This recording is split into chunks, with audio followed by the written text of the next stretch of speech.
Yogah Karmasu Kaushalam.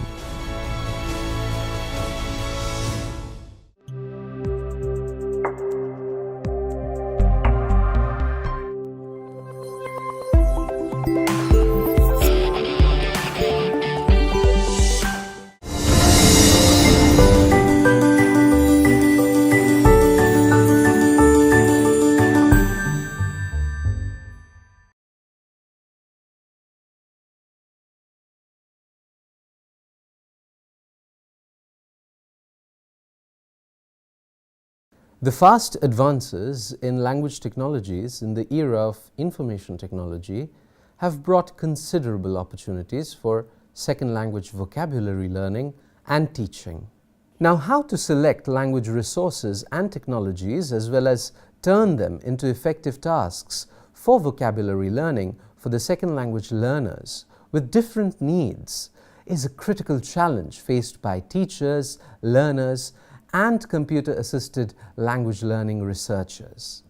It is important for language teachers and learners to understand what is involved in second language vocabulary learning, such as knowledge constituting an important part of the metacognition of vocabulary learning or teaching, and guiding teachers and students to select online learning resources in tune with their attention and putting up sustained efforts in each essential step. Like any type of cognitive activity, learning new vocabulary requires mental processing, including all the necessary memory systems. The new information needs to be first perceived by the visual or sensory nerves, then part of it will go through the short-term memory storage before finally being lodged into the long-term memory storage. This theoretical perspective suggests that vocabulary learning is a layered process. First, the new word form in visual or auditory input needs to be noticed by the brain. Second, the meaning of the new word needs to be accessed from the mental lexicon.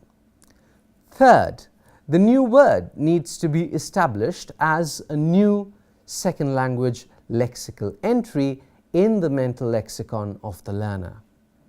Lastly, each time this new word is retrieved from the mental lexicon for receptive or productive use, the memory trace for this item will be strengthened.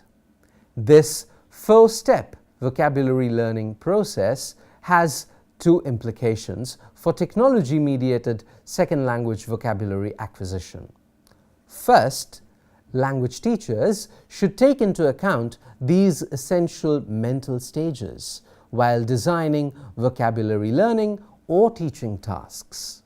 Attention should not only be given to providing resources for learners to meet new words, but also be attuned to creating opportunities for subsequent encounters with these new words, so that many partially learned items can be consolidated or processed to a deep level.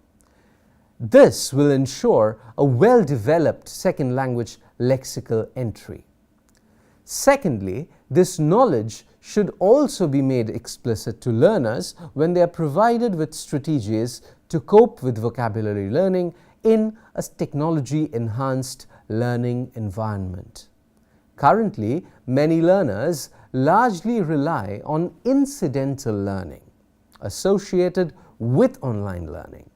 Well, they use an online dictionary or dictionary app to find out the meaning of unknown items encountered. This being restricted to the first two stages as described before, discovering the word and obtaining the word meaning, but rarely proceeding to stage 3 and 4, which would be mapping the word meaning with form and consolidating the word. Now, encouraging learners to record the searched word by using the recording function embedded in the e-dictionaries and spending some amount of time reviewing these words makes their learning a lot more effective and efficient.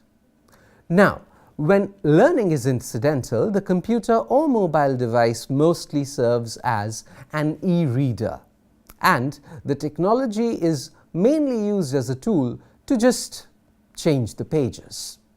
On the other hand, the lexical applications are primarily tutors, when the learner makes use of websites or mobile applications that are specifically designed for learning vocabulary items intentionally. For example, e-flashcards or interactive or intelligent applications which can evaluate the learner input to a certain degree. Now, many new forms of technology-mediated vocabulary learning combine the possibility of incidental and intentional learning, using dictionary apps or lexical concordances during the class or doing homework, watching YouTube videos while commuting, or listening to songs while walking, and so on, thus greatly enriching learners in classroom and outside the classroom learning experience. Lexical tools and lexical applications can be seen as two types of vocabulary learning technologies. The component lexical tools mainly constitute various e-dictionaries, dictionary applications, or lexical concordances which can be used on their own or facilitate the use of lexical applications.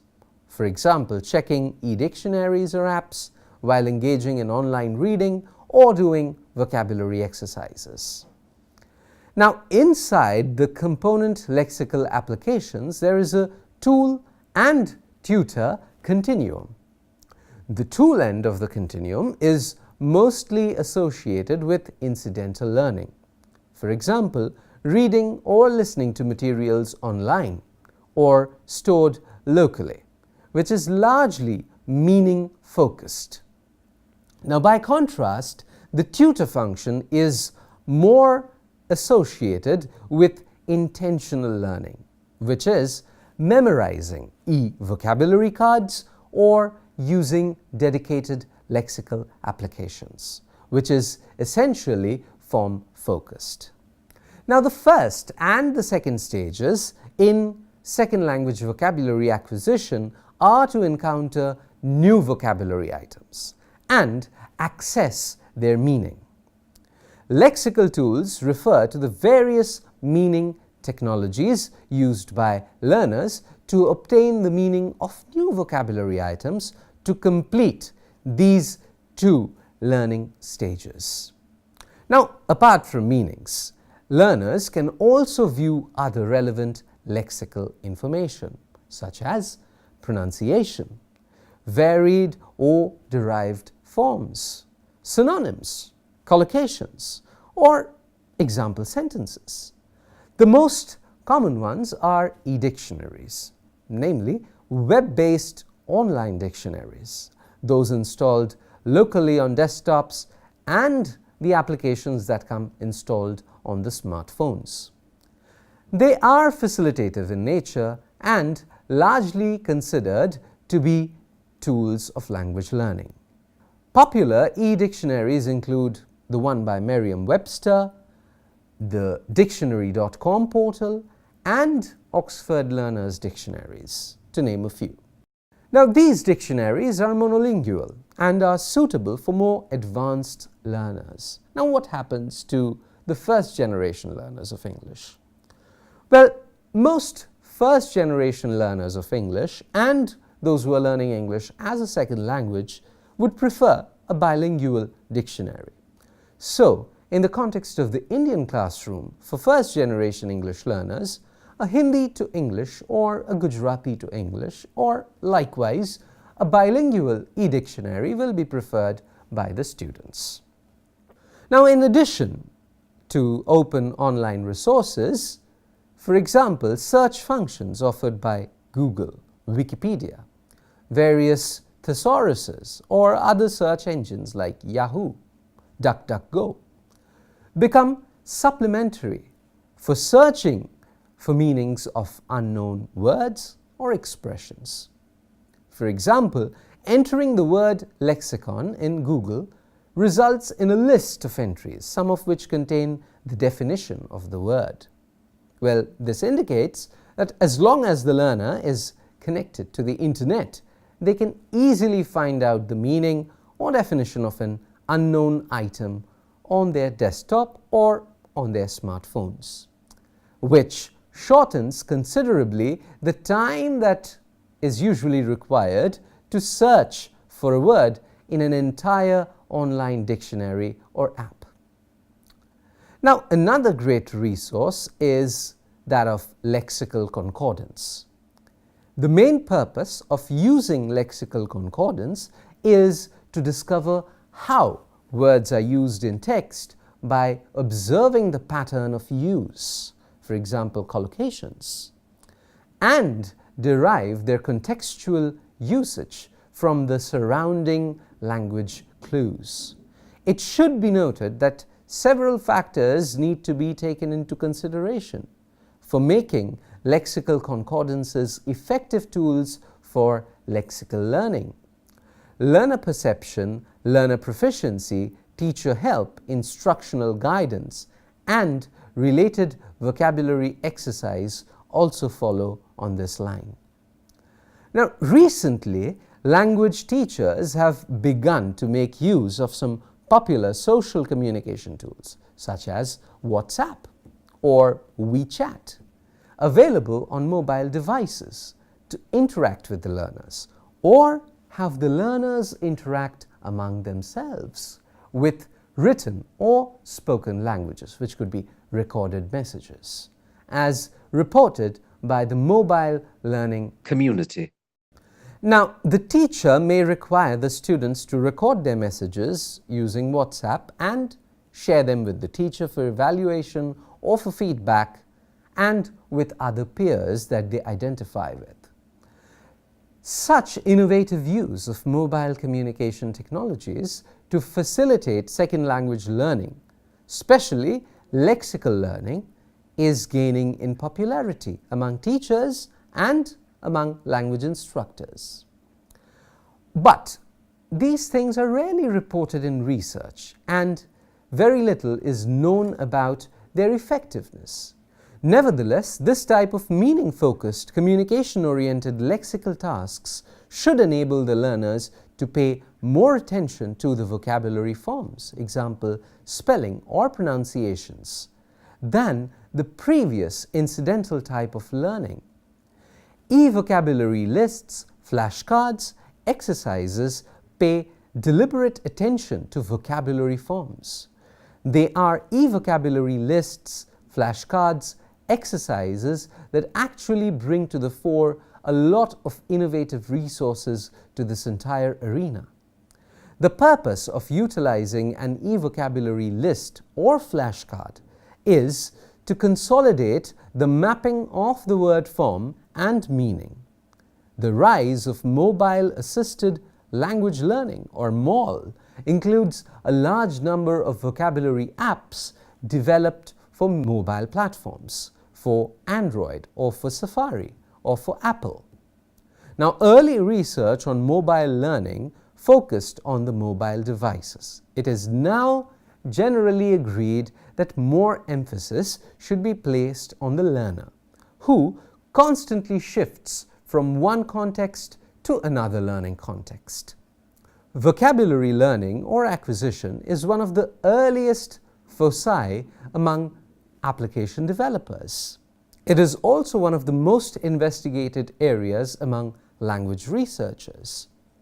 Vocabulary lessons sent via mobile phones, via short messages or email are predominant in early MAL studies. One disadvantage of such short message-based learning is that learners mainly serve as passive recipients of all lexical information. Nowadays, the prevalence of mobile technologies in many parts of the world provides a lot of opportunities for learners to record, reflect, exchange and share informal second language vocabulary learning. Learners also access online information, read news, listen to songs, or maybe watch videos via smartphones while they travel or when they are doing something leisurely. It is of great help if they can use a dictionary app equipped with a mouse click or display function or a desktop hanging function to speed up the dictionary lookup speed. Now, a free bilingual dictionary app, PowerWord, which you can find on the Play Store and also on Apple Store, was developed for the Chinese learners of English, and it is equipped with a desktop hanging function, a small icon for vocabulary search which stays on any web page, and it can be clicked to open for inputting the word with minimum disturbance to the continuous reading of the web page. Now, vocabulary learning goes through 4 sequential stages. Meeting and looking up new words in a dictionary application only completes the first and the second stages. So, a well-designed dictionary application should include the functions for storing and testing the words searched by the student. Ideally, not only simple meaning recognition test items should be provided, but also items for users to use the word productively. The dictionary application could also be linked with some lexical concordance so that learners can be offered opportunities to view real-life examples of how the word should be used. While the growing mobile technologies portend great potential for language teachers and learners to teaching or learning second language vocabulary, research shows that learners prefer to work on personal computers if deliberately learning for a relatively long study time, and work on smartphones when they're working on something relatively unimportant. This might be due to the learner perceived limitations on screen size and input method associated with the smartphones. However, mobile phones are only one of the mobile devices that learners may use. Both tablet computers and netbooks are large screen-sized and easy to carry. Secondly, it is the mobility of the learner rather than the mobile devices that should be more focused when teachers design mobile-assisted vocabulary learning activities. It is certain that the classic desktop technologies will continue to play an important role in second language vocabulary learning or teaching. But the access to online information brought about by the mobile revolution inspires many innovative practices. Mobile technologies are readily connected to desktop technologies to form what is now often called seamless learning, and which shall fundamentally change language learners' informal way of learning. I hope all of you will keep these considerations in mind while teaching and make the experience better for your students. I wish you all a great time in the classroom.